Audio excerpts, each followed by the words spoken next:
작년 저희 정부가 출범한 직후부터 국민과 전문가들의 의견을 폭넓게 들으면서 국가 백년 대계로서의 이민정책 관리를 체계적으로 전담할 조직인 출입국 이민관리청 신설을 추진해 왔습니다.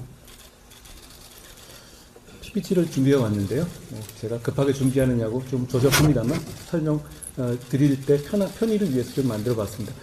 인구 제왕은 이미 정해진 미래입니다. 지금 우리가 직면한 인구의 감소는 단기간에 추세를 바꾸기가 어려워 이미 정해진 미래고, 그 영향은 우리 예측 범위와 준비를 넘어서는 재앙 수준이 될 겁니다. 0.7명, 이민 정책에 익숙하지 않으신 분들이라도 이제는 이 숫자에는 익숙하실 거라고 생각합니다. 다들 알고 계신 것처럼 이 0.7명이라는 숫자는 올해 3분기의 합산 출산율입니다. 2명이 0.7명을 출산한다는 얘기죠. 지난해 3분기의 합계 출산율이던 0.8명보다 0.1명이 더 줄었습니다. 연말로 갈수록 출생아 수가 적어지는 것을 감안한다면 올해 4분기에는 역사상 유례 없이 0.6명대의 합계 출산율이 예상된다는 전망도 나오고 있습니다. 사실 이 숫자만 봤을 때 이게 의미하는 바가 뭔지 잘 와닿지 않을 수 있는데요.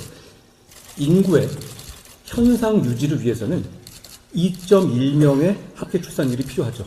그런데 우리는 0.7명. 이 숫자는 아무 조치가 없다면 인구 위기라는 말로는 부족한 인구의 재앙이 대한민국의 정해진 미래가 될 거라는 걸 의미합니다.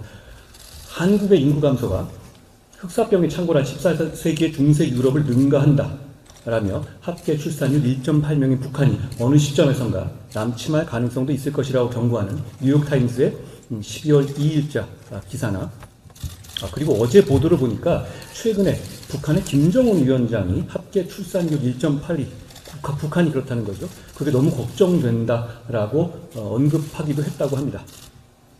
그리고 인터넷에서 회자됐던 대한민국 완전히 망했다라며 깜짝 놀라는 어느 외국 석학의 표정은 우리나라 인구 문제가 정상적 상황이 아니라는 걸 보여주고 있습니다. 우리나라의 인구 문제는 그런 추세를 볼 때 단순히 위기를 넘어서서 재앙이라고 해도 과장이 아닌 단계입니다. 장기간 지속된 저출산 현상으로 인해서 이제는 단기간에 그 추세를 바꾸기 어려운 정해진 우리 미래가 됐고, 그 결과가 국가의 존립과 직결되는 상황입니다. 만약 이 상황이 우리가 아무런 해결책을 제시하지 않고 계속된다면 대한민국이 어떻게 변할지를 한번 보겠습니다. 최근 발간된 국회 예산정책처의 자료와 통계청 자료에 따르면 노동에 투입되는 생산 연령 인구는 2030년까지 약 287만 명, 2040년까지는 816만 명이 감소해서 2022년보다 22.2%가 줄어들고 유소년 인구는 절반 가까이 줄어든다고 합니다. 또한 심각한 고령화로 인해서 생산 연령 인구 100명이 부양해야 하는 고령 인구를 의미하는 노년 부양비는 2020년에 24.6명에서 2040년에 60.5명으로 2.6배 증가하며 국내 경제 성장률은 0%로 하락하는 것으로 드러났습니다. 이렇게 인구 위기가 예상보다 가속화되면서 우리 사회에 미치는 부정적 영향은 예측하고 준비했던 것보다 훨씬 심각한 상황입니다. 이 인구 재앙에 대처하기 위해서 할 수 있는 근본적인 대책은 출산율의 제고와 이민정책 두 가지입니다. 적어도 현재까지는 이 지구상의 이 두 가지 뿐입니다. 만약에 이 두 가지 외에 더 확실한 대책이 있으신 분이 여기 계시다면 그건 축하드릴 일입니다. 세계를 구하시는 거니까요. 지금 그러니까 어떻게 보면 위기의 현상은 분명하지만 뭘 해결해야 되는지는 사실 굉장히 단순한 문제입니다. 그 중에서 우선 거부감 없이 검토되고 있는 방안은 아무래도 출산율을 제고하는 정책일 겁니다. 국민의 한 사람으로서 우리 국민의 출산율을 높이기 위해서 우리 정부와 국회가 최선을 다해야 한다는 것 당연하다고 생각합니다. 지금보다 더 노력해야 하고 정부도 그렇고 국회도 그럴 것이라고 생각합니다. 이걸 포기하자는 얘기가 전혀 아니라는 말씀을 드립니다. 그러나 이런 출산율 제고 정책만으로는 이 정해진 재앙의 미래를 바꾸기에는 시간적, 규모적 한계가 명백히 존재합니다. 이것만으로 해결이 불가능하다는 것을 이제는 인정할 수밖에 없는 겁니다. 한번 같이 생각해 보시죠. 기적과 같은 일이 일어나서 내년에 출산율이 지금보다 2배나 3배로 갑자기 올랐다고 가정해 보면 그렇게 태어난 아이들이 최소 15년이 지나야 생산 연령대가 되지 않겠습니까? 그리고 대학 진학률과 군대 등으로 인해서 사회 진출의 연령이 높아지는 추세인 점 감안하면 실제로는 25년 이상 이후에야 생산 연령 인구로서 역할을 하게 될 겁니다. 다시 말해서 그 친구들이 15살이 될 2040년까지 생산 연령 인구가 800만 명이 줄어드는 것은 변하지가 않는 겁니다. 이 문제는 출산율을 아무리 지금 드라마틱하게 올린다고 하더라도 피할 수 없는 정해진 미래인 겁니다. 또한 규모적으로도 한계가 있는데요. 합계 출산율이 지금보다 2배가량 증가한 1.3으로 증가한다고 하더라도 1년간 태어나는 출생아 수는 28만 명 정도에 그칠 겁니다. 왜냐하면 합계 출산율의 분모에 해당하는 15세에서 49세 인구수가 이미 많이 줄어 있습니다. 그렇기 때문에 합계 출산율이 늘어나더라도 출생아 수가 늘어나는 데는 한계가 있습니다. 게다가 2040년까지 매년 60에서 80만 명이 고령 인구로 전환되기 때문에 아무리 합계 출산율을 높이더라도 인구 구조를 변화시키는 것에는 한계가 있습니다. 따라서 출산율을 높이기 위한 정책도 반드시 필요하지만 그것만으로 우리가 당면한 인구 재앙을 대비하는 데 부족하기 때문에 보완책이 필요합니다. 이 상황을 국민들께서도 이해하고 계시거나 이해하실 거라고 생각합니다. 인구 재앙이라는 이 정해진 미래의 충격을 완화할 수 있는 두 번째 방법이자 남은 한 가지 방법은 결국 이민정책의 활용입니다. 먼저 저희가 말하는 이민정책에 대해서 오해를 하실 분도 계실 것 같은데요. 우리가 현재 추진하려는 이민정책은 외국인에게 바로 영주권이나 국적을 부여한다든지 외국인을 무조건 많이 받아들이자는 것이 전혀 아닙니다.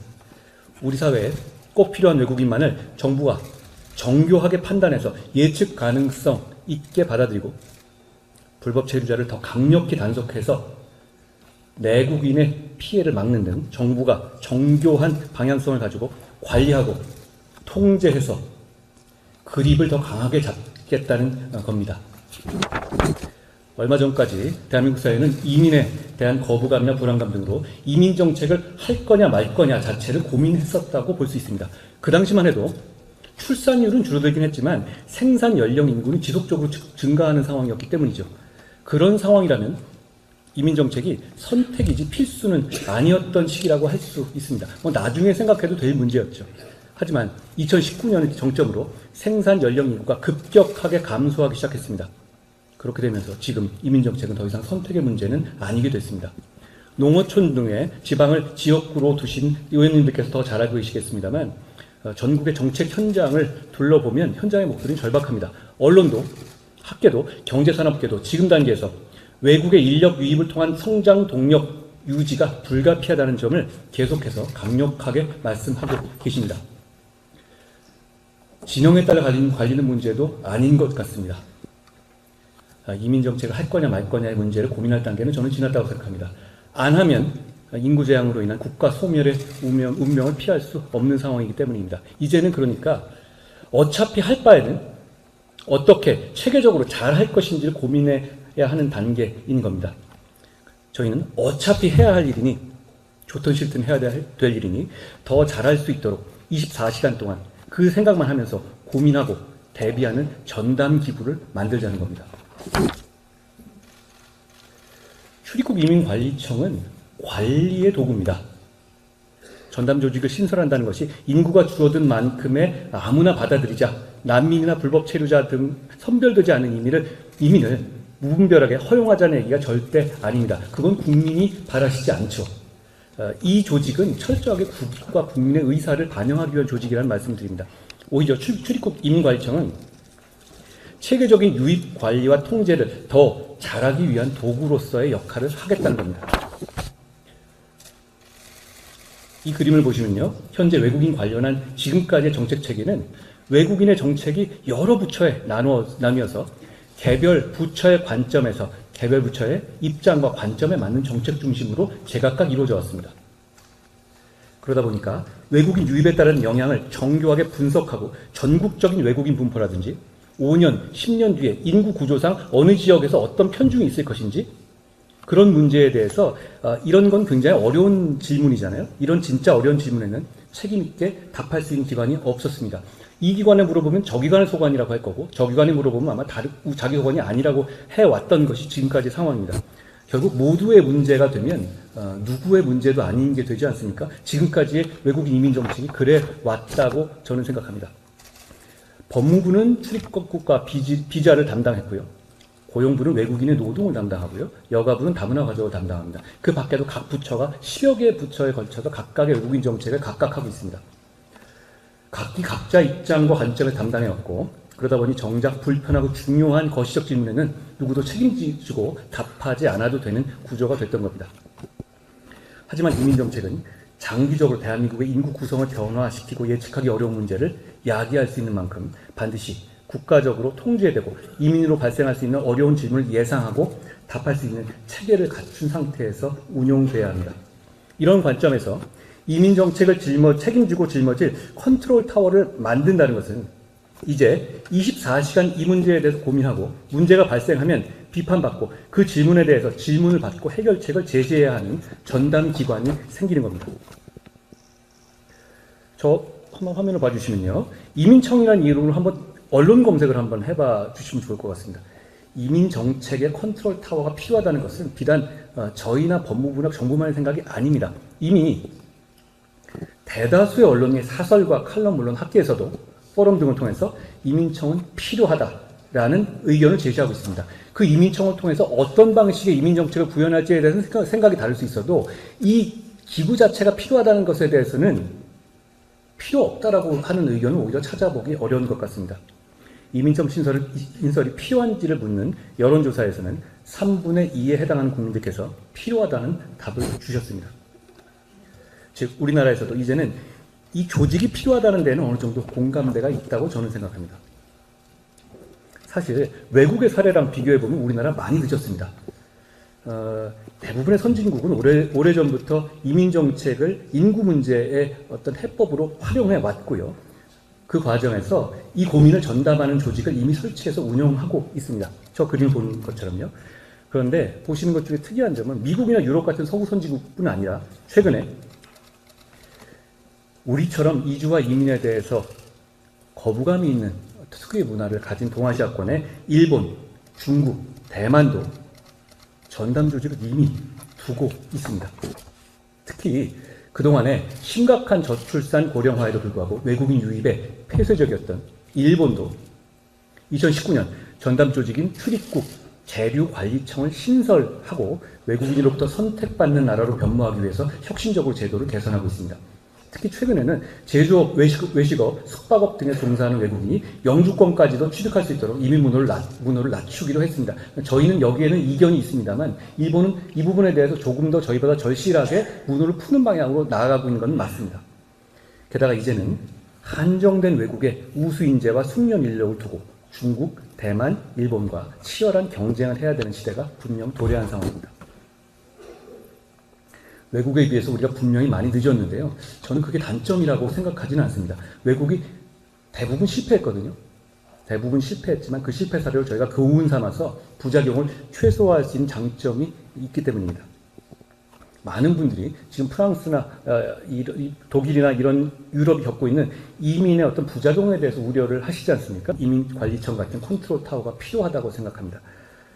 각국은 역사적 배경과 지리적 환경이 달라서요. 유럽은 많이 다릅니다. 그렇기 때문에 외국의 이민정책 사례를 우리나라와 단순 비교하는 것에서는 좀 조심해야 합니다. 그렇지만 참고해야 될 점이 많이 있죠. 특히 차이점이 큰데요. 유럽은 제국주의 시절에 식민지를 운영했던 원죄로 인해서 70년대에 식민지 국민들이 오는 대로 모두 받았던 그런 역사적 상황이 있었습니다. 그리고 긴 육로 국경과 파도가 작은 지중해 등 국경 관리가 사실상 대단히 어려운 지리적 환경을 갖고 있습니다. 그렇기 때문에 불법 입국이나 난민 등의 국가가 선별할 수 없는 외국인이 대량으로 유입되어 온 역사가 있습니다. 그리고 그렇게 유입된 외국인들이 첫 번째 세대는 괜찮았는데 2세대, 3세대로 갈수록 갈등이 발생하고 있는 상황인 겁니다. 그런데 우리나라는요, 유럽과 달리 사실상 섬나라입니다. 그리고 식민지를 운영했던 역사적 원죄가 없습니다. 누구를 꼭 받아야 할 만한 어떤 도덕적 의무감이 있는 나라가 아닙니다. 그렇기 때문에 우리는 유럽의 실패 사례를 반복하지 않고 우리가 필요로 하는 인재를 철저히 지금 국민과 국익의 관점에서 선별해서 받을 수 있다고 생각합니다. 그걸 제대로 하기 위해서 컨트롤 타워를 만들자는 거고요. 어차피 이민정책을 피할 수 없는 이상 국가가 강한 그립을 쥐고 대한민국 국익과 국민의 이익을 최우선하는 정책을 펴기 위한 도구가 바로 이 출입국 이민관리청입니다. 제가 저기에 붉은 글씨로 표기했듯이 관리의 방점이 있는 겁니다. 출입국 이민 문제는 어차피 지금 상황에서는 안 할 방법은 없습니다. 그렇지만 그걸 제대로 통제하고 관리하자는 점에 저 기부의 방점이 있습니다. 인도주의나 다양한 문화 유입을 목적으로 하는 것이 아니라 물론 그런 부수적인 효과가 생겨도 좋겠지만 압도적으로 이 기구의 목적은 대한민국 국민의 현실적인 이익을 목적으로 하는 기구입니다. 그런 관점에서 사회적 경제적 상황에 따라서 국가가 이민 정책에 그립을 쥐었다 폈다 할 수 있도록 국가의 재량이 폭넓게 인정되는 법무부의 비자 정책을 기반으로 이 점을 제가 설명드리면요. 다른 정책하고 달리 법무부의 비자 정책은 전 세계적으로 대단히 큰 그 국가의 재량이 인정되는 것이 글로벌 스탠다드입니다. 저희가 미국 입국할 때 보면 출입국을 담당하는 사람 눈치를 보게 되잖아요. 특별히 어떤 이유 없이도 거부할 수 있는 거거든요. 그런 차원의 문제이기 때문에 법무부의 출입국 비자 정책을 기반으로 한 이민 정책을 했었을 때 국가가 할 수 있는 재량의 폭이 대단히 큽니다. 비자의 문제는 설명할 필요가 없는 정책이라는 점이 큰 무기인 겁니다. 그런 차원에서 저희가 법무부의 출입국 이민관리청을 두자는 목적을 두는 겁니다. 반대로 노동이라든가 가족의 문제로 가면 이거는 노동 3권이나 인권의 문제가 되기 때문에 어떤 사람에 대한 어떤 구별이라든가 이런 걸 할 수가 없습니다. 그런 면에서 이 비자라는 툴을 이용해야 하고 그런 차원에서 출입국 이민을 같이 붙여놓은 겁니다. 지금 현재 정부가 추진하고 있는 출입국 이민 정책의 큰 틀을 잠시 말씀드리면요. 첫째가 엄정한 불법 체류 단속입니다. 저희 목표가 앞으로 5년 내 불법 체류 외국인을 42만 명에서 20만 명으로 줄이는 계획을 추진 중입니다. 그러니까 저희가 외국인을 받자는 것이 불법 체류는 확실하게 잡아서 돌려보내고 합법 체류를 늘리자는 취지이기 때문에 그 부분에 대해서 명확한 차이를 두겠다라는 겁니다. 둘째는 우리 사회에 동화되고 국익에 부합하는 외국인에 대해서 계단식 체류자가 승급 제도를 도입했습니다. 그러니까 와서 대한민국 국민과 잘 지내고 한국어를 더 잘하고 대한민국 국민으로부터 평가받은 분이 다음 단계로 승급할 수 있는 인센티브 체제를 만든 겁니다. 구체적으로 단순 노무 E9 등의 인력으로 입국한 외국인 근로자 중에서 4년 이상 국내 체류하고 일정 수준의 한국어 능력을 갖추는 등 능력이 검증된 사람이 기업인과 지자체 추천을 받은 경우에 이렇게 되니까 기업인이나 지자체가 지금은 어떠냐면 외국인 노동자 근로자들이 들어오게 되면 들어온 다음에 기업이나 지자체들에 대해서 갑의 위치가 됩니다. 그러니까 조금 더 주는 곳으로 옮겨나갈 수밖에 없는 구조였거든요. 그런데 문제는 저희는 이 추천권을 만들었습니다. 그러니까 기업이나 지자체가 추천을 해줘야만 다음 단계로 승급할 수 있는 그런 구도를 만든 것이죠. 이렇게 추천을 받은 경우에 국내에 장기간 체류할 수 있는 숙련 기능 인력 E74를 취득할 수 있게 되고 그러니까 이 승급 단계가 E74에서 더 잘하면 다음 영주 거기서 더 잘하면 국적까지도 이어지는 그런 하나의 그 패스를 만든 겁니다. 과거에는 어때 왔냐면 그냥 와서 돌아갈 때까지 일하고 마는 구조였거든요. 이렇게 되면 이렇게 외국인들이 와서 우리나라 국민에게 잘하거나 우리나라 국민과 잘 섞이기 위해서 노력할 만한 인센티브가 없거든요. 그런데 저희는 그 승급 체계를 만들었다는 거예요. 그러니까 시스템 자체에서 대한민국을 기여할 동기를 유발해서 대한민국에 적합한 분들이 오래 거주할 수 있게 하려는 겁니다. 세 번째로는 과학기술 우수인재에 대해서는 아주 파격적인 특혜를 부여하는 정책을 큰 틀로 추진하고 있습니다. 이미 각국은 인재 유치 전쟁 중이지 않습니까? 과학기술 인재들에게 거주의 예측 가능성, 그러니까 공부하다가 그냥 쫓겨날 수도 있다. 이게 아니라 확실한 이 수재들에 대해서는 충분히 거주 예측 가능성을 주는 방침을 운영하고 있습니다. 그런데 분명한 거는 이런 출입국 이민관리청을 만들 때 저희가 지금 하고 있는 정책을 무조건 그걸로 해야 된다 이런 뜻이 아닙니다. 어떤 이민 정책을 할지는 출입국 이민관리청을 운영하면서 국민들 그리고 국회에서 결정하면 될 문제입니다. 이 기구는 도구일 뿐이니까요. 다만 앞으로의 미래 정책 방향에 대해서 고민하고 논의하는 도구로서의 역할을 하게 될 것이고 이런 도구를 지금 단계에 만든지 하는 데에서 반대하는 연구는 지금까지는 신설 필요성에 대해서만 길게 말씀드렸는데요. 이제부터 좀 짧게 어떤 체제로 만들 것인지에 대해서 말씀드리겠습니다. 쉽게 말해서 다부처 연합군을 만들겠다는 겁니다. 사실 이민정은 과거에 노무현 정부 이래 이명박 정부, 박근혜 정부에서도 추진했던 적이 있습니다. 근데 다 좌초됐습니다. 근데 그때 좌초된 이유를 보면 각 부처에 나눠진 10여 개의 기능을 다 뺏어서 출입국 이민청에다가 몰아주는 식의 방향을, 정책을 구상했었거든요. 그런데 그렇게 하다 보면 관련 법을 한 10개, 15개 바꿔야 되는 겁니다. 그리고 기능을 뺏기는 입장에서나 있는 부처나 이해 관계자들의 강한 반대를 극복해야 하는 문제가 있었습니다. 저희가 오랫동안 연구해 보니까 이민정책이라는 것이 다양한 부처의 내국인을 대상으로 한 고유의 기능들과 직접 관련되어 있기 때문에 그 모든 기능을 하나의 기관에서 가져와서 하는 것이 결코 좋지 않다는 결론을 내렸습니다.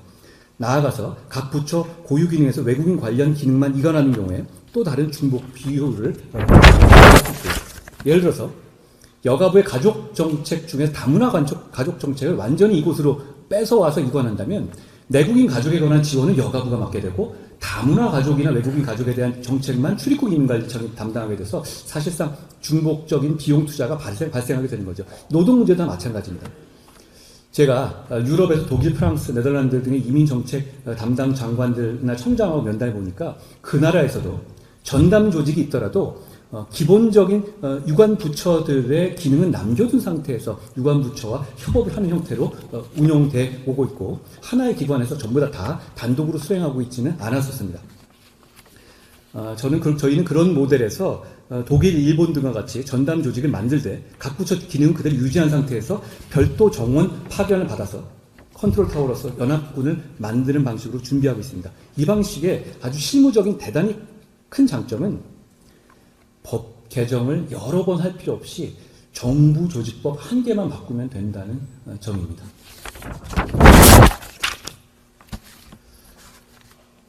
저는 우리 정부와 국민의힘이 한 가지 공통점이 있다고 생각합니다. 우리는 미래를 정교하게 대비하는 사람들이고 국가와 국민에 대한 강한 책임감을 가진 사람들입니다. 이민정책은 가장 중요한 우리 미래이기도 하기 때문에 정부와 여당이 국가와 국민에 대한 책임감을 가지고 함께 진지하게 고민하고 같이 대응할 필요가 있다고 생각합니다. 그런 차원에서 제가 오늘 길게 설명을 올리게 됐습니다. 야당에서도 이민정책 전담 조직의 신설 필요성에 대해서는 충분히 공감하고 계시기 때문에 법안이 통과될 환경은 마련되어 있다고 생각합니다. 출입국 이민관리청, 제가 지금 출입국 이민관리청에 대해서는 다 말씀드렸는데요. 같이 추진할 수 있는 이 방안에 대해서 몇 가지 그냥 제안만 드리고자 합니다. 출입국 이민관리청 신설과 관련해서 외국인 제도에 관해서 저는 이것도 같이 좀 진행해야 한다고 생각하는 것이요. 외국인의 지방선거 투표권 제도와 관련해서와 난민 제도의 개선이 필요하다고 생각합니다. 국민들이 이 부분에 대한 걱정이 많으시잖아요. 국민의 관심이 높아서 이미 국회에 계류 중인 아마 권성동 의원님 발의하신 안으로 되어 있는 것으로 아는데요.